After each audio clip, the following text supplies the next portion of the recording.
ငါတိတ်ဆိတ်စွာနေတတ်ခဲ့ပြီကိုကိုချစ်လွန်လာပါတယ်ဆိုတဲ့သူအပေါ်မှာတော့အပြည့်အဝယုံကြည်မှုပေးထားလို့မရတဲ့နောက်တော့ငါတိတ်ဆိတ်စွာနေတတ်ခဲ့ပြီအမြင်မတူတဲ့သူတွေကြားမှာကို့အယူအဆကိုအတင်းချပြပြီးငင်းခုန်မနေတော့ပဲငါတိတ်ဆိတ်စွာနေတတ်ခဲ့ပြီအချစ်နဲ့တာယာမှုတို့အချိုးကျပေါင်းဆက်မှသာပြည့်စုံနိုင်တဲ့သဘောတရားတွေကိုသိခဲ့ရတဲ့နောက်တော့ငါတိတ်ဆိတ်စွာနေတတ်ခဲ့ပြီတန်မိုးကြီးတဲ့စကားလုံးအချို့ဟာဂတိနဲ့မရှင်တော့ပဲစကားဟာစကားသာဆိုတာကိုသိခဲ့ရပြီးနောက်ပိုင်းငါတိတ်ဆိတ်စွာနေတတ်ခဲ့ပြီ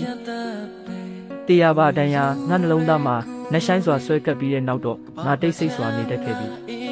မတ်တက်ရက်ဒူးနေနေကွေးလက်နှစ်ဖက်ကိုပေးသူမတိမတာကားပြီးအရှိနေနေဆန့်ကလာသမျှသောလောကတန်လိုင်းလုံးတွေကိုရင်ဘတ်နဲ့စီးခံခဲ့ရပြီးတဲ့နောက်တော့ငါတိတ်ဆိတ်စွာနေတတ်ခဲ့ပြီ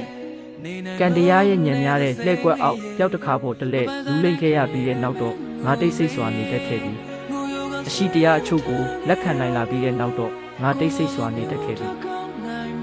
ခိုင်မာမှုမရှိဘဲပြောင်းလဲတတ်တဲ့သဘာဝတရားကိုငကိုကထပ်ပုံမြင်လာရတဲ့နောက်တော့ငါတိတ်ဆိတ်စွာနေတတ်ခဲ့ပြီ